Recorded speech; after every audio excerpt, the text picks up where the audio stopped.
5 years ago, the world blinked, and in that instant, Claire and Marcus Holloway vanished without a trace. A seemingly ordinary couple on a weekend diving trip in the Cerulean Cove, their sudden disappearance became a quiet obsession for those who followed missing persons cases. There was no distress call. No wreckage. No signs of foul play.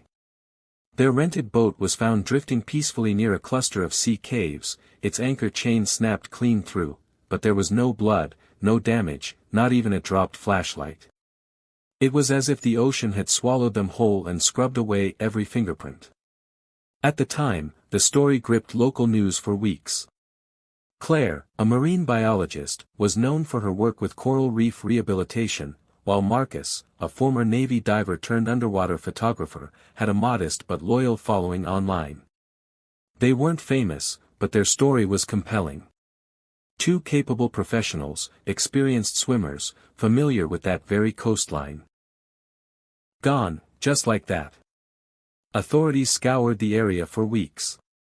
Drones, sonar sweeps, divers, even dogs brought to sniff the shores. Nothing. The Holloways simply ceased to exist somewhere beneath the turquoise waters. Some blamed strong undercurrents. Others whispered of a tragic lover's suicide. Conspiracy theorists were less restrained, tales of secret military operations, sea monsters, and underwater ruins flooded internet forums like bacteria on a forgotten wound. But time, as it always does, moved forward. The buzz died down. And the world forgot. Except one man didn't. Dylan Mercer wasn't there when they disappeared. He'd never even met Claire or Marcus. But he'd followed their story with an intensity that bordered on fixation. Maybe it was the eerie silence around their vanishing. Or maybe it was that photo, the last one Marcus posted to his dive blog hours before they went missing. A blurry underwater shot that, when zoomed in, revealed a vague silhouette just beyond the reef. It didn't look like a fish. It didn't look human, either. Dylan downloaded it. Enhanced it. Studied it. Then he moved on with his life. Or tried to. Dylan was a diver too, more hobbyist than professional. But what he lacked in credentials, he made up for in sheer time underwater. Over the years, his fascination with Cerulean Cove grew into a compulsion. He'd visited the site 3 times, each trip more intensive than the last. He mapped the seabed. Traced the cave systems. Interviewed locals. The first 2 times, he found nothing. But the 3rd time, things were different. The morning started like any other. The sea was calm, the sun cruelly bright, and the air smelled faintly of kelp and diesel from nearby fishing boats. Dylan had rented a modest dive boat from a grizzled old man who muttered warnings under his breath but took the money anyway. He dove alone, as usual. No distractions, no one to argue with about how deep to go or how long to stay under. The descent was slow, methodical. The blue grew darker as he passed the 30-meter mark. Schools of silver fish scattered at his approach, flashing like coins in a wishing fountain. Dylan was heading toward a submerged cave system he'd marked on his previous trip but hadn't explored, a gash in the seabed partially hidden by coral outcroppings. His flashlight swept across stone walls as he entered the mouth of the cavern, heart thumping louder than the muffled hiss of his breathing apparatus. The cave narrowed, then expanded into a strange, bell-shaped chamber. It was colder here. Quieter. His light flicked over the floor, and that's when he saw it. A glint of something artificial. He kicked closer, careful not to disturb the silt. There, half buried in sand and coral debris, lay a pressure gauge, old, rusted, but unmistakably modern. His pulse quickened. Next to it, a diver's slate, the kind used for underwater communication, scratched and nearly unreadable. But as he turned it over, a single word stood out in black grease pencil. Run. Dylan stared at it, heart pounding. Then his light picked up something else. A small, handheld camera. Battered. Cracked. But intact. It was a model Marcus Holloway had been known to use. He didn't think, just grabbed it and ascended slowly, too slowly, ignoring the scream of instinct in his gut to bolt for the surface. He had no time for decompression sickness, no time to panic. He had to get out. By the time he surfaced, the wind had picked up. The waves slapped against the hull as he climbed back on board, clutching the camera like a sacred relic. He sat there, shaking, the words on the slate burned into his brain. What did Marcus and Claire see down there? That night, in a cheap motel room lit by a flickering ceiling fan, Dylan dried the camera and pried out the memory card. It was water damaged but still intact. He slid it into his laptop and held his breath. The folder contained one video. Timestamped exactly 5 years ago, the day the couple vanished. He clicked play. And what he saw changed everything. The video began with static, gray flickers of corrupted data and muffled audio that sounded like a distant heartbeat. Then, clarity. The footage resolved into a tight frame of Marcus Holloway's face inside his diving mask, eyes wide with excitement, mouth forming words barely audible through the mic. The timestamp in the corner blinked June 8, 2020, 10 minutes before their last known location was logged.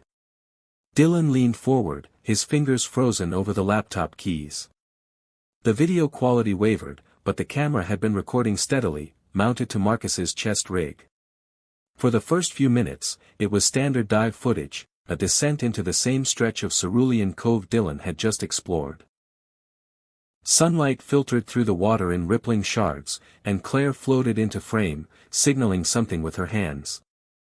Marcus responded with a thumbs up and followed. Then, something changed. The water around them grew darker, not just from depth, but something unnatural. The colors shifted subtly, blues deepening to bruised purples. The camera flicked toward a jagged crack in the ocean floor, the same submerged cave Dylan had just discovered. Claire pointed at it, and Marcus nodded. They went in. What followed was 10 minutes of claustrophobic footage inside the cavern system. The light bounced off slick walls covered in unfamiliar growth, white tendrils that twitched slightly as they passed. Dylan's breath caught as Marcus panned the camera around. The structures inside the cave looked too angular, too precise. Not natural. Not erosion. Carvings. Symbols etched into stone, faded and worn, yet deliberate. Claire swam closer to a formation jutting from the cave floor, her hand brushing it. The structure pulsed, ever so slightly, like it was alive. Then the camera jerked. A low-frequency hum began to build.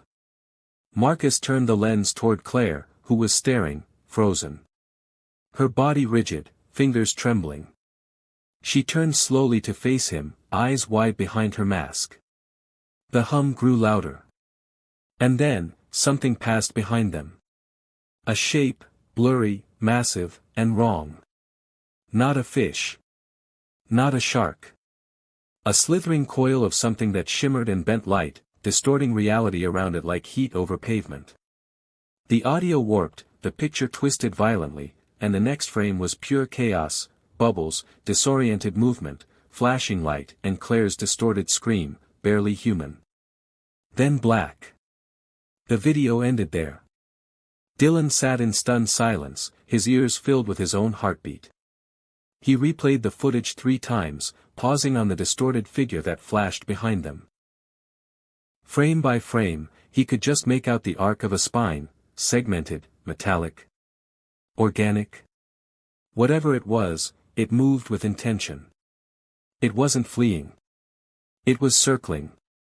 The final image stuck in his mind, Claire's terrified eyes locked on something just outside the frame, her body immobilized, not by fear, but by something else.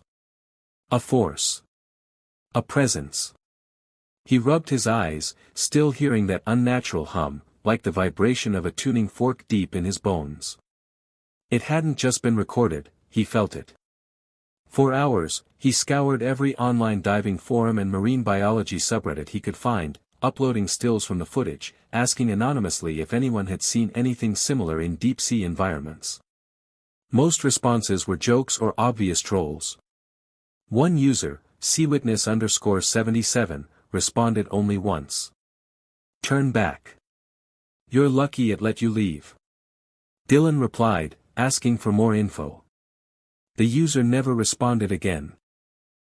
The next day, he drove back to the harbor, intent on questioning the boat rental owner about anything strange from 5 years ago. The old man was gone. The small shack he'd rented from stood locked, a "for sale" sign hanging crookedly. The harbor master claimed he'd retired months ago, moved inland. Left no forwarding address. Dylan felt a chill climb his spine. Too many coincidences. Too many silences. That night, he couldn't sleep. Every time he closed his eyes, he saw Claire's face again, frozen, pale, caught in that moment just before vanishing. He knew what he had to do. He had to go back. Deeper this time. Longer. He needed answers. Before sunrise, Dylan began preparing for the most dangerous dive of his life. He studied cave maps, stocked extra oxygen, rigged multiple lights, and packed a GoPro on a separate line in case his main cam failed. Every precaution. Every detail planned. But there was one thing he couldn't plan for. The whispers started that night. At first, just wind. Then, unmistakable. From the walls of the motel room. From the drain in the shower. In the darkness behind his eyes. They whispered in a language he didn't understand. But one word came through clearly, repeated again and again. Return. The town of Castor's Hollow had learned to forget. Nestled along the jagged coastline near Cerulean Cove, it had once been a sleepy fishing village with a dwindling population and an aging marina. But after the Holloways vanished, the town briefly found itself in the eye of national attention. Reporters descended.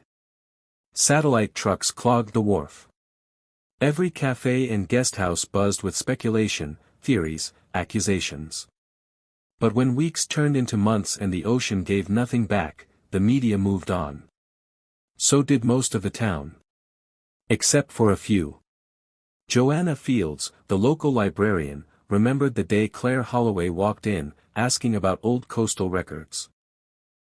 Claire had been warm, curious, always jotting down notes, mostly about pre-1900 shipwrecks and strange sightings near the cove.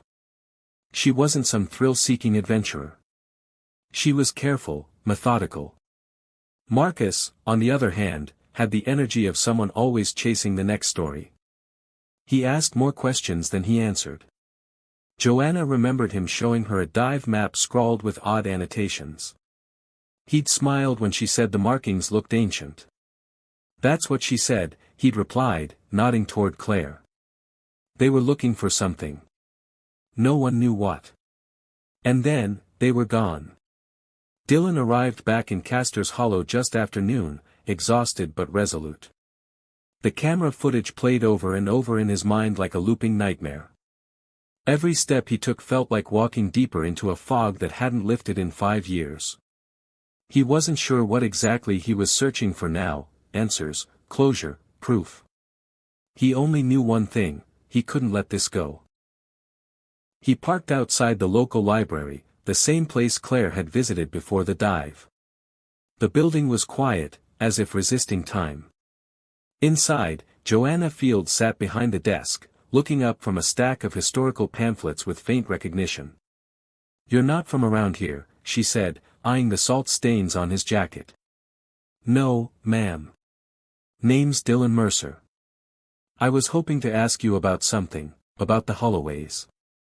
Her expression didn't change, but her fingers stiffened. "Haven't heard that name in a long while. I think they found something down there. Something, not natural. I was diving near the same site. I found one of their cameras." Now she looked up. Carefully. "You mean their actual gear?" He nodded, reaching into his bag and showing her the rusted slate with the word "run" still faintly visible. Her lips parted in shock. "I remember this," she whispered. Claire had it clipped to her rig the day she came in here. Dylan leaned in. Do you remember what she was researching? Joanna hesitated, then stood. Follow me. She led him to the back of the library where archives were kept, newspapers, shipping logs, handwritten journals donated by families that had lived there for generations. From a locked drawer, she retrieved a yellowing folder marked Cerulean Anomalies, 1892 to 1904. Inside were old clippings, most describing strange lights, missing fishing vessels, and one sailor's account of stone stairs in the deep that led to a pulsing vault. All written off as myth or drunken sea stories. But Dylan saw the same symbols etched in the journal margins as the ones in the cave. He pointed. These. I saw these. Down there. Joanna went pale. Claire asked me about those. Said they matched patterns she'd seen in Polynesian ruins, but more geometric, almost mechanical. Dylan's mouth felt dry. You think they found something ancient? I think, Joanna said slowly, they woke something up. Before he left, she handed him one more item, a newspaper from 1903. 2 divers lost near Cove, only boat returns. Beneath the headline, a familiar scene. The same details. Divers gone, boat adrift, no trace found. No explanation ever given. It had happened before. Back at his motel, Dylan reviewed his gear. Each tank, each regulator, each cable and battery pack. Every knot of preparation tried to mask the growing dread curling in his stomach. Something in the depths had been waiting. Perhaps not asleep, but patient. He decided he would dive at dawn. That night, he dreamed of water swallowing the sun. Of long staircases descending forever. Of Claire's eyes, no longer human, staring from a place beneath light. He woke drenched in sweat, breathing hard, the last echo of the dream still whispering through his skull. You were not meant to return. The sea was calm, unervingly so. Dylan stood at the bow of his rented vessel, staring out across the glistening expanse of Cerulean Cove. The sky was smeared with the soft oranges and pinks of early dawn, and the water below looked deceptively inviting, as if it had not swallowed 2 people whole 5 years earlier, or whispered to him in dreams. He took a long breath, then double-checked his gear. 2 tanks this time, each freshly filled. 3 backup lights. A mounted GoPro and a wrist camera synced to his phone, now in a waterproof case strapped to his chest. His descent rope was fixed and marked by depth, extending directly down into the same cave opening where he'd found Marcus's camera. This time, he was ready to stay longer, go deeper. He wasn't just going in for footage. He was going in for answers. The first few minutes underwater were uneventful. Familiar terrain. Sand rippled across the seafloor, and fish flitted through patches of coral. But the closer he got to the cave mouth, the colder the water grew, the light fading with unnatural speed. Dylan's flashlight cut through the gloom, illuminating jagged stone and strange, pale growths that curled and recoiled as he passed. As he approached the fissure in the rock, the same one from the video, he paused. The entrance looked different now. Wider. As though something had shifted inside. Almost like it had been expecting him. He pushed forward, squeezing through the mouth of the cave and entering the hollow darkness beyond. The pressure intensified as he descended into the first chamber, a space shaped like an hourglass, with narrow passages leading off in 2 directions. He turned left, opposite the way he had gone before. What he found was not just rock. The walls here bore clear signs of construction, patterns etched into the stone that pulsed faintly when his light hit them. Not glowing exactly, but shimmering like oil on water. He ran his hand over one set of marks. They weren't symbols in any language he knew. They were more like diagrams, schematic, geometric, impossibly precise. He turned to record them, his GoPro capturing every inch. Then, from deeper within the passage, came a sound. Not bubbles. Not water movement. A low hum, like metal resonating under stress. Dylan froze. He slowly advanced, heart hammering as the sound grew louder. The tunnel opened into a chamber he hadn't seen before, circular, impossibly smooth, the floor scattered with debris. At first, he thought it was more rock. But as he got closer, he saw it was metal. Gear. Ripped wetsuit fabric. A shattered oxygen tank. Fins. A dive mask. And in the middle, half buried in sand, was a human hand. Bone white, fingers curled, wedding ring still attached. Dylan felt nausea rise in his throat. He had found one of them. Claire. Marcus. The body was unidentifiable, eroded by time and salt. But this was real. Proof. Their final resting place. He turned to leave, then paused. There was something behind the remains. A structure, like an altar, carved directly into the seafloor. On top of it sat a smooth black stone, about the size of a football. Not a rock. Too perfect. It pulsed faintly, as if it had its own heartbeat. Dylan reached out, compelled by something he didn't understand. The moment his fingers brushed it, a jolt shot through his arm. His vision darkened, not from light, but from memory. Images not his own flashed before his eyes.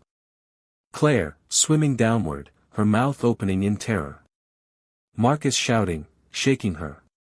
A shadow passing over them both. Then, stillness. Not death.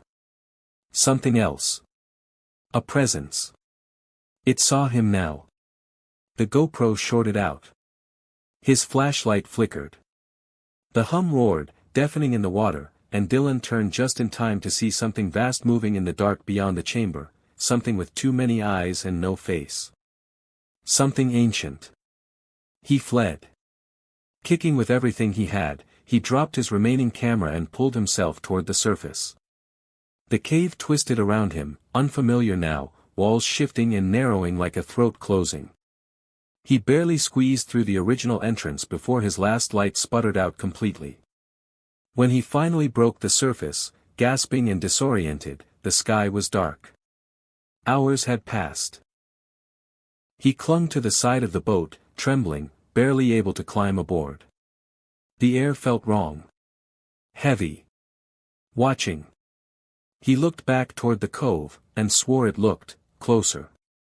That night, back in his motel room, he examined what little footage survived from the wrist cam. Most of it was corrupted, static, sound warping, frames skipping like a scratched disc. But one image remained, frozen in the last full frame before blackout. A wall. A carving. It wasn't a warning. It wasn't a message. It was a depiction. A human figure kneeling before something massive, serpentine, with a halo of light and limbs that bent in ways Dylan couldn't describe. Below it, scratched deep into the stone in jagged lines, was one unmistakable word. Awakened. The nightmares came in waves. Each night after the dive, Dylan's dreams were consumed by the thing he'd felt in that cave, not just seen, but known. It was as if the black stone had left something in him, a fragment of memory that didn't belong. Visions of spiraling staircases leading to darkened halls beneath the sea, where twisted shapes watched from impossible angles. Dreams where he was no longer swimming, but floating, weightless, voiceless, seen by a presence that didn't blink. It wasn't just memory anymore. It was calling. Dylan stopped sleeping more than an hour at a time. He became a ghost in the motel, wandering the room, poring over the video footage that hadn't been lost to data corruption. Frame by frame, he analyzed the brief image of the altar, the symbol etched beneath it, awakened. That word had ruined any chance of denial. He wasn't dealing with a freak natural phenomenon or some ancient geological structure. Whatever existed down there was intelligent. Ancient. And very much alive. In desperation, Dylan reached out to an old acquaintance, Seth Lang, a former marine geologist who'd been discredited for publishing a paper on unexplained magnetic anomalies in the Pacific. Dylan sent him a screenshot of the carvings and a short, redacted version of the footage.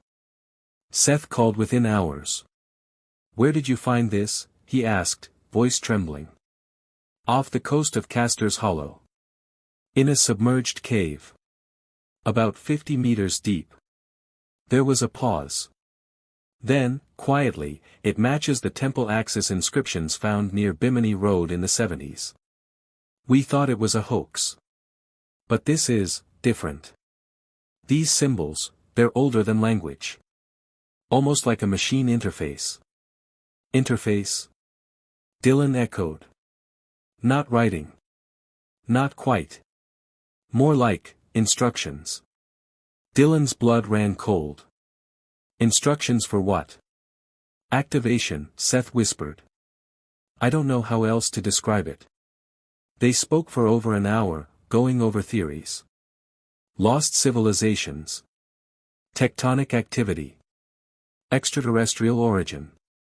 None of it felt adequate. The stone, the carving, the thing in the water, it was older than history and buried deeper than myth. But Dylan knew he had no choice. He had to go back. Not just to film it. To understand it. Or to stop it, if that was even possible. He spent the next 3 days preparing. He bought specialized sonar mapping gear, brought in a larger air tank system, and mounted floodlights on a drop cage to be lowered from the boat. The currents had grown stronger around Cerulean Cove, pulling oddly inland, as though the ocean itself was being drawn towards something beneath. Locals began whispering, too. Fishermen reported strange lights under the water at night. Dead jellyfish washed up along the rocks, hundreds at a time. The harbor master's compass spun erratically every morning just past dawn. And the animals were leaving. Birds vanished from the sky. Fish avoided the cove. The water had grown unnaturally quiet. At 4:32 a.m., Dylan launched his final dive. He descended fast, propelled by weighted lines, his chest rig streaming data directly to the satellite receiver he'd rented. This time, he passed the original chamber and continued down through a narrow split he hadn't noticed before, a passage that opened like a throat leading deeper into the ocean's belly. The walls glowed faintly, phosphorescent lines running like veins in the stone. He descended until depth gauges began to flash red. At 71 meters, the cave opened into a space so vast, so dark, his floodlights barely touched the floor. He had found the core. In the center stood the altar. No longer dormant. The black stone hovered several inches above its pedestal, spinning slowly, pulsing with a deep crimson hue. Around it, the remains of what might have been machines, massive stone arms coiled like petrified tentacles, covered in barnacles and bone. More symbols now flickered along the walls, activated by his presence or perhaps by the stone itself. Then, the hum began again. But this time, it spoke. Not in words, but impressions. Visions. Oceans of time. Cities swallowed by rising tides. Beings that fled to the deep to wait. A cycle repeated across epochs. They weren't just there. They were returning. The GoPro caught every moment. Every detail of the stone's resonance, every second of the pulse growing faster. Dylan watched in horror as the water around him began to vibrate. It wasn't current. It was sound, an ancient frequency, warping pressure, shifting gravity. His suit shuddered. His chest ached. Blood leaked from his nose. He knew if he stayed a moment longer, his body would collapse. He turned to leave, one hand brushing the altar's edge. And suddenly he was somewhere else. Not water. Not land. A space without direction. Faces flickered in the dark, Claire. Marcus. Dozens more. All staring. Not dead. Not alive. Trapped between pulses of time. Awakened, a voice boomed, not in the ears but in the mind. And then he was falling. Back into himself. Back into the sea. He kicked toward the surface, vision dimming, heart pounding like a war drum. Every second felt like an eternity. When he finally breached the water, gasping, screaming, the stars above spun like a whirlpool. He collapsed on the deck of his boat, coughing, eyes wide and bloodshot. He wasn't alone anymore. Something had come back with him. Dylan didn't sleep that night. His body trembled from the dive, but it wasn't the cold or exhaustion. It was what he saw, what he felt. The presence, the voices, the images burned into his mind like an afterimage of a solar eclipse. The dive footage confirmed what his brain couldn't comprehend: he had found something real. Something buried for centuries, maybe longer. But the stone was no longer just waiting in the dark. It was active. The footage from his GoPro was glitchy, corrupted in places, but enough remained to prove it wasn't a hallucination. The hovering black stone, the pulsing light, the symbols blooming across the walls, Dylan watched it all, over and over, unable to tear his eyes away. And then, the anomaly. At frame 17,032, a figure flickered into view. For exactly 0.6 seconds, just at the edge of the screen, stood a pale, humanoid shape, its arms elongated, fingers trailing like seaweed, its eyes wide, round, and knowing. It didn't move. It didn't threaten. It watched. He extracted the frame and enhanced it. The face bore uncanny similarities to Marcus. But not quite. The proportions were off. The skin too smooth, like bone polished by centuries of current. And the eyes, they weren't eyes anymore. Just black wells, twin voids in a face that had forgotten how to be human. He uploaded the image anonymously to an online forum frequented by marine researchers and fringe scientists. Within an hour, his inbox filled with confused replies. One message stood out. This matches an artifact recovered in 1938 off the coast of Pohnpei. We were told to destroy the records. Attached was a heavily redacted document, grainy photographs of a statue unearthed by divers in the South Pacific. The same humanoid figure. Same posture. Same blank, watching eyes. The last page contained only 2 words, stamped in red. Classified, Atlantis. Dylan leaned back in his chair, breath shallow.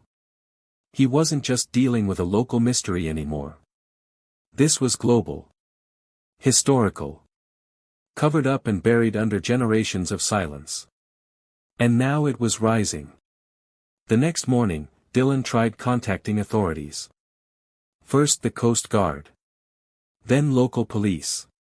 He explained what he'd found, sent them clipped versions of the footage, gave GPS coordinates, even offered to lead them back himself. They didn't take him seriously. One officer laughed out loud. Another gently suggested he speak with someone professionally.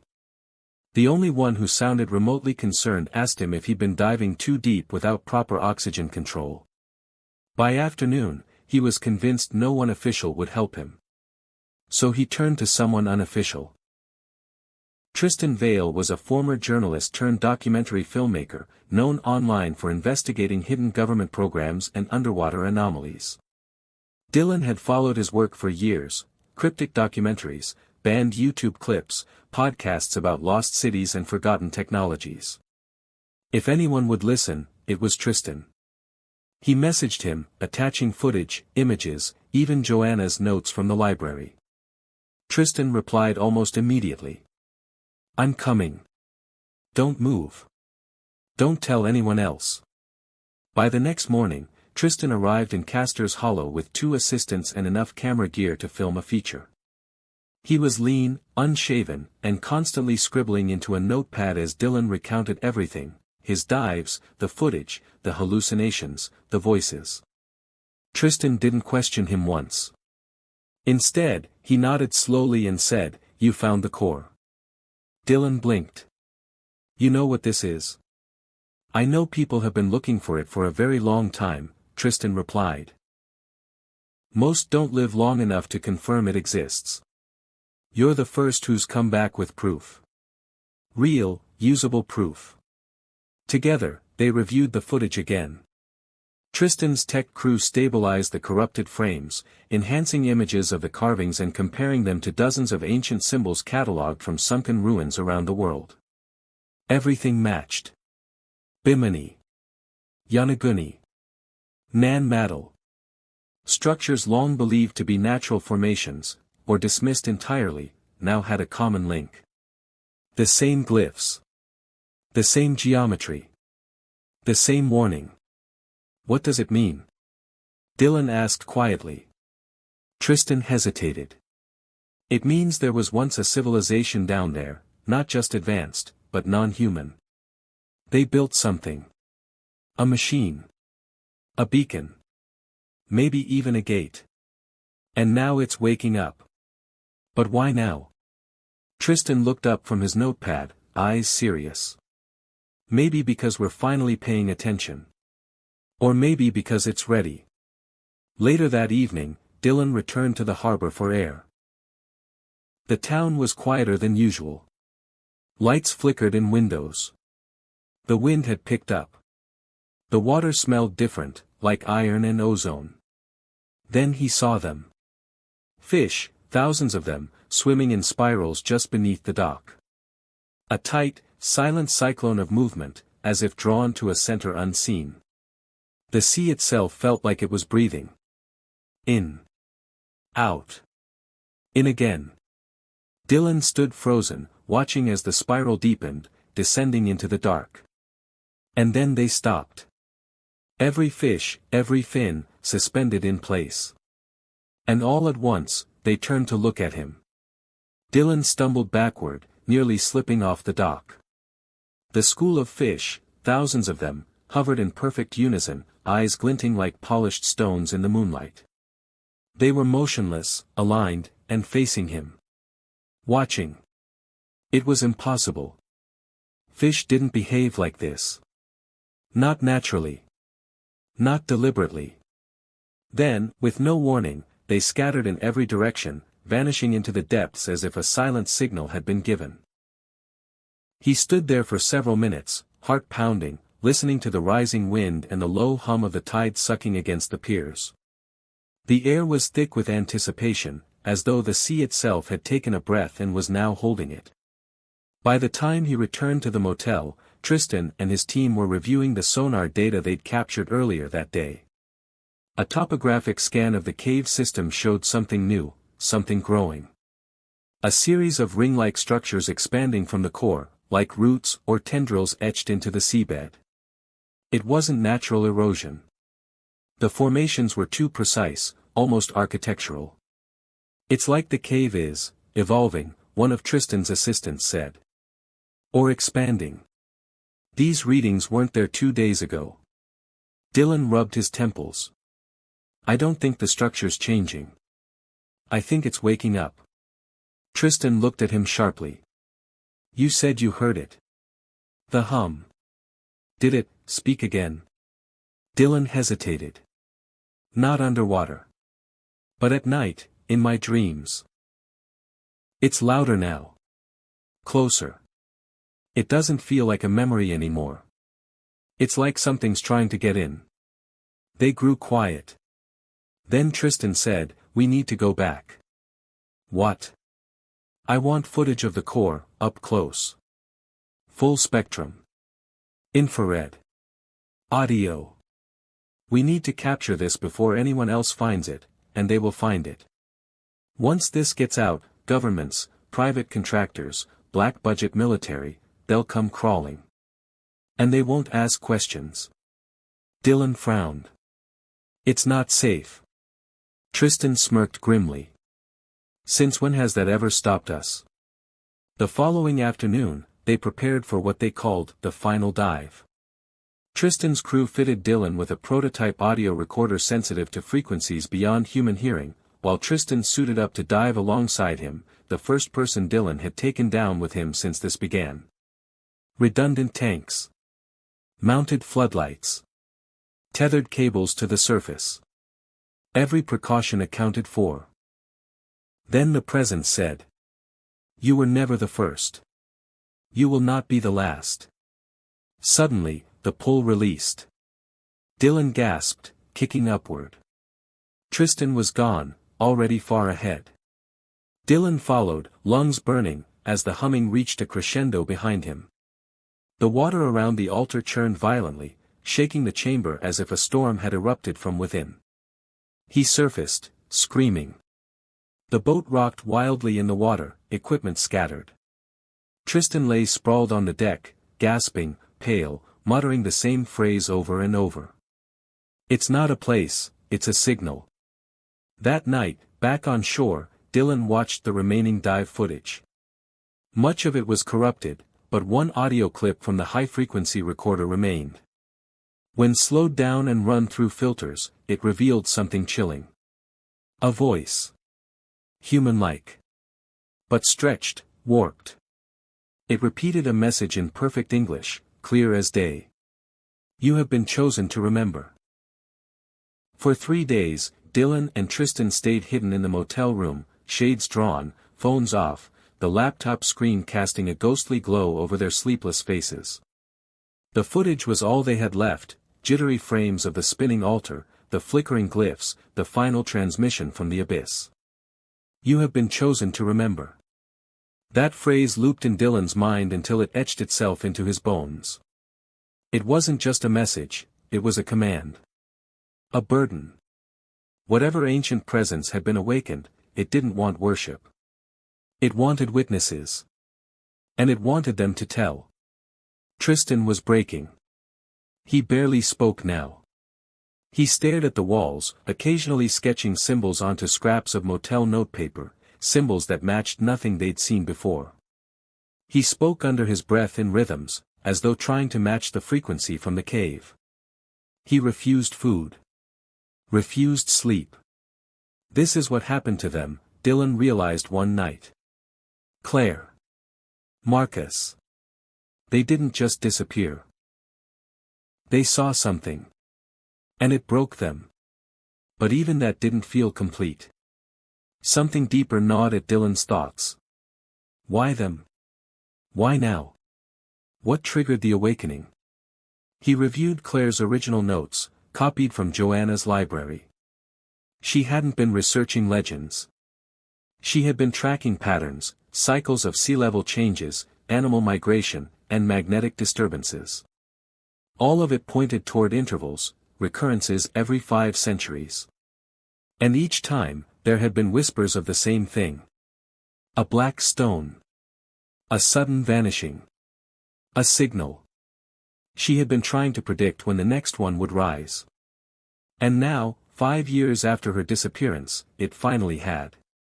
In a last-ditch effort, Dylan contacted Joanna. He needed her to retrieve one thing, the missing logbook from the town archives. The one Claire had signed out and never returned. To his surprise, Joanna answered. I've been expecting your call, she said softly. You should come by. There's something you need to see. That evening, Dylan drove through the mist-laced streets to the darkened library. Joanna met him in the back, her face grim, a bundle of papers pressed to her chest. She handed them over without a word. Inside was Claire's final entry. A letter, written by hand. If you're reading this, we didn't make it back. We found the stone. Just like the account said. But it's not a relic. It's a relay. It stores memory, time, people. We triggered something by diving into the chamber. We thought it was dormant. We were wrong. It remembers everything. If you find this, don't come looking for us. Don't go back. It's not a place for the living. It's a tomb that waits to be opened. Dylan's hand trembled. Claire had known. She hadn't been just a researcher. She had been trying to contain it. As he stood, he noticed something in the envelope, something small and cold. A ring. Claire's wedding ring. The same ring Dylan had seen underwater, still clinging to a skeletal hand. She had placed it here, in the letter, before the dive.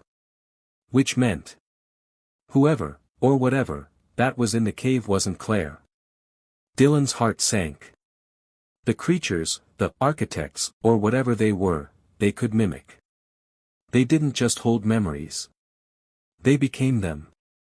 The thing in the cave that resembled Marcus, or the being that watched from the shadows, wasn't a hallucination. It was a reconstruction. A reflection. And now Dylan understood what the stone really did. It was an archive. Not just of knowledge, but of people. Of everything they were. The whispers. The dreams. The visions. They weren't sent by the presence. They were the presence. It was uploading him, piece by piece, every time he made contact. The final message now made sense. You have been chosen to remember. Because remembering was how it spread. By bearing witness, Dylan had become a carrier. That night, he fled. Left Castor's Hollow behind, left the sea behind, drove inland until he could no longer smell salt in the air or hear the wind through the sails. He thought distance would help.